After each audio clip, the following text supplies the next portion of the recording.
Салют, друзья! Это 6-й выпуск видеопроекта «Вверх».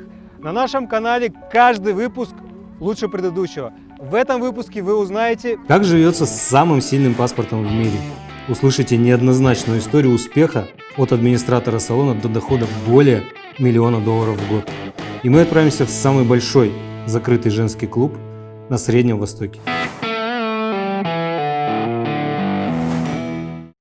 ну, конечно же, в своих сериях интервью я не мог обойти вниманием держателя золотого паспорта. Многие их боятся, но если в Дубае, в Эмиратах ты знакомишься и получаешь в друга представителя местной национальности, локала, ты получаешь прекрасного друга и порой очень интересного человека, одним из которых является мой друг Фахат. Привет, Фахат. How are you? Фахат, расскажи, правильно я понимаю, ты родился в этой стране, где ты живешь, чем занимаешься? В ходе нашего диалога я буду у тебя спрашивать еще о том, какие все-таки плюсы дает гражданство Арабских Эмиратов и этот золотой паспорт, который недавно вошел в топ паспортов мира. Emiratis are always blessed with their government. Эмиратовцы всегда очень гордятся своим правительством, и я расскажу вам о внешних и внутренних преимуществах нашего паспорта. Наш паспорт является в топе мировых паспортов. Говоря о внешних преимуществах, вы можете выезжать во множество стран без визы. И это, конечно, очень помогает мне, потому что я заядлый путешественник и люблю исследовать различные направления. Это говоря за границей. Ну а говоря о преимуществах, которые мы получаем в ОАЭ, как я говорил, я ходил в колледж в Дубае, и это все бесплатно спонсировалось правительством Эмиратов. Оно предоставляет нам бесплатное обучение, даже если я хочу получать стипендию и учиться за пределами Эмиратов. Правительство возьмет на себя все расходы по моему обучению за границей. Также, например, когда ты решил жениться, правительство спонсирует твою свадьбу и дает тебе сумму в 70 тысяч дирхам. 70 тысяч дирхам на свадьбу. Yes. Да, они дают мне 70 тысяч дирхам. Если я захочу праздновать свадьбу, то ее организуют тоже бесплатно. Это будет большая арабская свадьба для граждан ОАЭ. Ни за что абсолютно платить не надо, эти все расходы покрывает правительство. Также мы освобождены от выплат по коммунальным услугам, и мы также получаем стипендию, учась за границей. Любой колледж, любая страна, многие эмиратовцы учились за пределами страны, в США, Лондоне, Франции. Нужно сделать запрос на обучение за границей, и правительство покроет все твои расходы. Я много раз слышал, что детям, рожденных в Арабских Эмиратах, сразу по рождению ложат деньги на счет. Писали вроде в районе $100 тысяч, что-то такое. Правда ли? Говоря о банковском счете и миллионов на нем, это не совсем правда. Потому что родители – это те, кто должен это делать. Большинство эмиратовских семей, когда у них рождается ребенок, они открывают ему счет и кладут сумму примерно в 200 тысяч дирхам, пока ребенок маленький. И до того времени, пока он вырастет, это поможет ему открыть свой собственный бизнес или найти другое применение этим деньгам. Друзья, прежде чем показать вам следующее интервью, хочу сделать акцент на том, что это история реальной бизнес-леди в Дубае, которая прилетела сюда 8 лет назад с 3 детьми и за это время успела сколотить здесь собственную империю.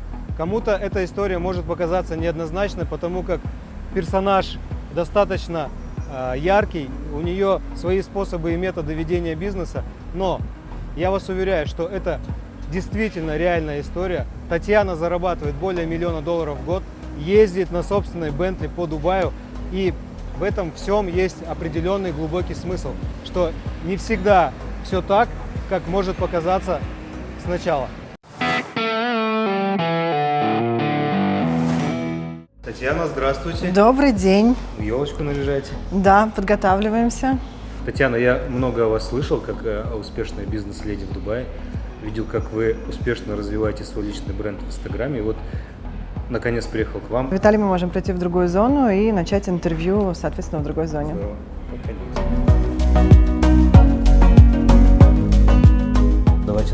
интервью. С какого города вы приехали и чем вы занимались в России до Дубая? Я приехала из города Казани. Я работала в сфере розничных продаж, работала администратором. Последнее место работы я работала торговым представителем в компании Orbit. Сколько вам было лет, когда вы приехали в Дубай? Это было 9 лет назад, мне было 31 год. 31. Ну, самое время, чтобы что-то поменять в жизни, да? Да, согласна. А почему именно Дубай? Так сложились жизненные обстоятельства, что мне нужно было поменять климат по медицинским показаниям. И когда я училась в институте, мы проходили экономику Эмиратов. Мне очень понравилось, как страна быстро развивается за 40 лет. И поэтому смело было, да, Эмираты. Я приехала с целью найти какую-то бизнес-идею. То есть было желание переехать за границу. Были многие моменты в России, почему я хотела просто оттуда свалить. Было много моментов, когда я была обижена на наше государство, на наше правительство. То есть много было интересных моментов, почему я хотела сменить страну. Возвращаться не собираюсь. Перед собой я вижу сильную, успешную женщину, которая добилась определенных результатов здесь, в Дубае. Расскажите, пожалуйста, вот с чего все начиналось? Ну, во-первых, я приехала на 2 недели изначально и планировала улететь обратно, посмотреть, подумать, какой бизнес я могу открывать здесь. Но так получилось, что мне предложили очень выгодное предложение устроиться в качестве администратора в салон красоты. И я, в принципе, согласилась, потому что минимум, если ты устраиваешься на работу, минимум контракт ты должна отработать год, не так, как в России. Ты пришел на месяц, на 2, можешь бросить все и уйти просто. Здесь, если ты подписал контракт, если ты хочешь покинуть место работы, ты должен оплатить, вернуть деньги за визу, за все, в общем, неустойки. Что, в принципе, это серьезный шаг был для меня, я согласилась. Несмотря на то, что у меня оставалось 2 детей в России, я согласилась, подписала контракт и осталась на 1,5 года. Рост был достаточно такой быстрый. Через 2-3 месяца мне предложили стать менеджером в салоне. И я начала изучать страну, законы, вообще, что можно сделать для себя в будущем. И я приняла решение, что да, я хочу остаться, я хочу открыть свой собственный бизнес. Татьяна, в одном из интервью я слышал, что на старте своей карьеры вы мыли полы. Расскажите, где это было? Как раз-таки это было, когда я начинала работу в салоне красоты. Я работала администратором, то есть ресепшионист. И наши, так скажем, наше начальство экономили на всем абсолютно. Экономили на уборщицах, экономили на химчистке. То есть мы сами стирали полотенца, сушили их в 50 градусов жары на улице, потом это все сами гладили. Также мыли полы, чистили пепельницы за своим руководством. Ну, в общем, много чего пережили. Будучи работником салона красоты, вы изучали все процессы изнутри, смотрели в целом, как работает бизнес здесь, да, с определенной ментальностью здешней, делали выводы, и следующий шаг – вы открыли свой собственный бизнес. Правильно я понимаю? Или были еще какие-то? Всегда, когда кто-то спрашивает, как открыть свой бизнес за границей, я всегда говорю, даже если ты хочешь открыть турфирму, тебе нужно изначально поработать в какой-то турфирме, узнать все подводные камни, узнать, какие законы, как все это работает, прежде чем открывать вообще как слепой котенок, ничего не зная об этой стране. Несмотря на то, что у меня был опыт 1,5 года, я работала в салоне красоты, все равно я открыла свой первый бизнес, и все равно я разорилась. Было очень много подводных камней, о которых я не знала. Татьяна, ну вот первый бизнес провалился, потом вы не отчаялись и пошли дальше, да, насколько я знаю. И какие бизнесы потом появились у вас, в какой отрасли, и какой самый главный проект, который вы сейчас можете гордиться, которым вы горите? После салона красоты я не опустила руки, я поняла, что нужно, я очень целеустремленный человек, настойчивый, я поняла, что нужно что-то в этой же сфере, я поняла, что есть определенная ниша, это спа-салоны в отелях, и я решила быть номер 1 в Дубае. В принципе, сейчас у меня 4 спа-салона в отелях, я на этом не останавливаюсь, рассматриваю новые проекты. Один отель у нас, который в Абу-Даби, принадлежит шейху Халифе, шейх Абу-Даби. Сейчас шейх Дубая предлагает мне тоже 5-звездочные отели. То есть это говорит о том, что у меня хорошая репутация, и я расту. Вот ситуация с коронавирусом, Она показала, что многие страны по-разному относились к своим гражданам. Как в данной ситуации проявило себя правительство Эмиратов? In terms of coronavirus, Что касается коронавируса, в первую очередь ты, наверное, читал уже во многих газетах, что ОАЭ – одна из первых стран, которая поддерживала все остальные страны. Например, отправляла тесты на ковид по всему миру. Здесь, в ОАЭ, мы создали комитет, которым управляет Его Величество. И каждую неделю были отчеты Его Величеству о ситуациях по коронавирусу во всем мире. Мы создали в ОАЭ платформу для контроля всех случаев заболевания. На этой платформе ты можешь видеть количество случаев, количество экстренных вызовов. Также ты можешь видеть находящихся в очень плохом состоянии больных. Говоря о больницах, мы превратили Dubai World Trade Center в огромную больницу, где построили 3000 коек. А что касается короны, то на самом деле очень заботились в первую очередь о резидентах, и только потом о самих эмиратовцах. Также тест для пожилых женщин и мужчин они делали бесплатно с самого начала.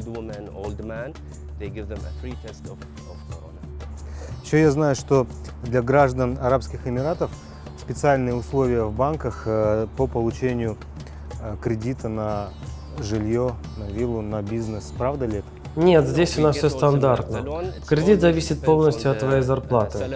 Банк также дает тебе кредит. Если твоя зарплата, например, 50 тысяч дирхам, то банк тебе даст 100 тысяч. Классная страна, золотой паспорт. Многие люди пытаются хотят узнать, возможно ли этот паспорт все-таки получить, да, не родившись в этой стране, именно для мужчин, да, возможно ли это или нет? Все возможно в ОАЭ. Как нас научил шейх Мухаммад, никогда не теряйте надежду. В ОАЭ мы можем делать то, что никто другой не может. Говоря о получении паспорта, по-моему, тебе нужно выучить арабский язык и нужно иметь ученую степень. Но ОАЭ – это страна, которая постоянно развивается и продолжает развиваться, поэтому законы постоянно меняются к лучшему. Поэтому все возможно. Спасибо, Фахад, за такое классное интервью. Спасибо за то, что ты раскрыл более подробно вашу прекрасную страну. Так что увидимся, надеюсь, еще в следующих выпусках, и мы зададим еще вопросы. Было здорово пообщаться и познакомиться с тобой. Спасибо. На данный момент этому бизнесу уже 8 лет, все уже стабилизировано. Я начинаю новый проект, это мой личный бренд, линия моей одежды под именем Татьяна Третьяк. А сколько человек сейчас у вас работает в компании и для скольких работников вы предоставляете рабочие визы? На данный момент около 70, и все они на рабочих визах, потому что в Дубае нельзя работать на турист-визе. Это огромные штрафы, если придет проверка, это где-то 50 тысяч дирхам. То есть это 1 000 000 рублей, если на русские деньги говорить. Накладывается такой штраф. В общем, мы всех оформляем на визу. Рабочая виза стоит около $3000. Поэтому я уже говорила, что если человек устраивается на работу, контракт минимум на год, потому что это огромные потери для работодателя. Когда человек через 2-3 месяца уходит, ты теряешь деньги, которые ты потратил на визу. Виза плюс медицинская страховка. А виза, страховка – это все вместе. Сейчас нельзя открыть визу, если ты не проплатил медицинскую страховку. Татьяна, ну вот после неудачи в бизнесе вы пошли дальше, и в каких отраслях вы пробовали себя, и какие проекты сейчас вы развиваете, какими проектами вы можете сейчас гордиться? Уже запущено производство. То есть мы разработали коллекцию с дизайнером из России Ольгой Гринюк. Ткани покупаются в Италии, шьется в России. И уже первую коллекцию мы отсняли, завели страничку в Инстаграм. Сейчас ждем новое поступление, и будет 4 коллекции в году, то есть 4 сезона. Татьяна, быть красивой женщиной в Дубае помогает бизнесу или женщине сложнее открывать бизнес и вести, или наоборот? Женщинам огромные привилегии. Здесь не привыкли, видимо, к тому, что женщины работают, и когда видят женщину-предпринимателя сейчас, есть определенные так скажем, условия и закрывают на много глаза, пытаются помочь женщинам. Но красота и ум иногда не главные факторы. Образование вообще не нужно, абсолютно не нужно, никакого не имеет отношения к бизнесу. Если ты street-smart, этого достаточно. Можно получить 3 диплома и ни к чему не прийти в конце. На нашем канале мы всегда идем вверх, и все действия у нас происходят в движении, поэтому, с вашего позволения, давайте пройдемся, и я вам задам несколько вопросов про цифры. Татьяна, давайте поговорим о цифрах. Вот сколько ваш бизнес сейчас зарабатывает в год? Мой основной доход приносит мне более $1 миллиона в год, благодаря чему я могу инвестировать деньги на такие проекты, как эта студия, либо мой личный бренд, в который я вложила где-то $500 000. Татьяна, вас благодарю за интервью. Эти цветы я принес специально для вас. Спасибо большое. Надеюсь, что наше сотрудничество продолжится, и в следующий раз вы сможете дать нам какие-то консультации по бизнесу. Спасибо, обязательно. Ну а сейчас моя жена Мария покажет вам, как устроен дубайский бомонд, и посетит первый ивент после пандемии.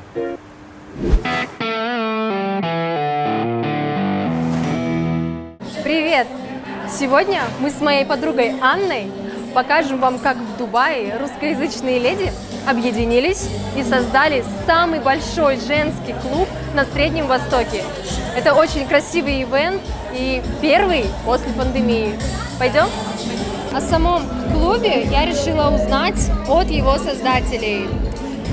Расскажите, пожалуйста, для чего вообще был создан этот клуб и какие цели он преследует? Наш клуб Russian Social Club был создан 2 года назад. И сегодня, кстати, юбилей, небольшой юбилей нашего клуба.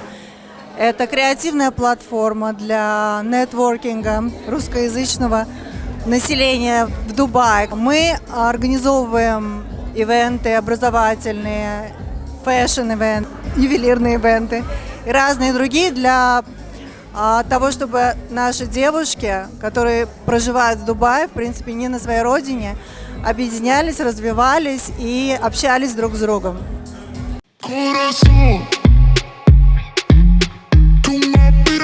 Интересно было бы узнать, сколько человек сейчас в клубе, и, наверное, многих интересующий вопрос, как в него попасть.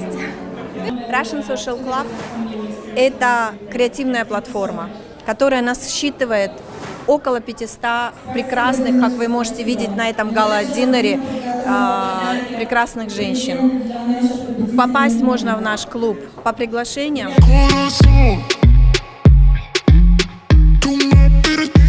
И напоследок хотелось бы узнать, что нам ждать от сегодняшнего вечера. Сегодняшний вечер гала-диннер, это наше ежегодное мероприятие, такое самое ожидаемое, я бы даже сказала. Гала-диннер мы всегда придумываем какую-то тему, то есть всегда у нас есть какой-то дресс-код определенный. На гала-диннер собираются обычно большинство наших членов клуба, а также гости клуба. Это одно из самых, я бы сказала, вообще немногих мероприятий, где мы приглашаем людей, которые хотели бы поучаствовать и посмотреть и окунуться в атмосферу Russian Social Club и понять, что это такое.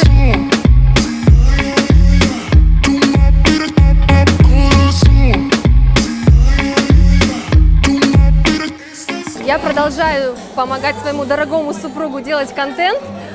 Надеюсь, что вам все понравится. Оставляйте комментарии под этим видео. И до встречи в следующих выпусках. Пока!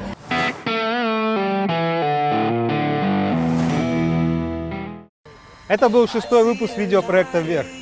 Напомню, что в следующих выпусках мы посетим с вами 150 стран. Но пока пандемия, я буду вещать из Дубая. Для меня очень важна обратная связь, ваши комментарии, подписки и лайки. Поэтому прошу вас, не стесняйтесь, комментируйте, на каждый комментарий я буду стараться отвечать.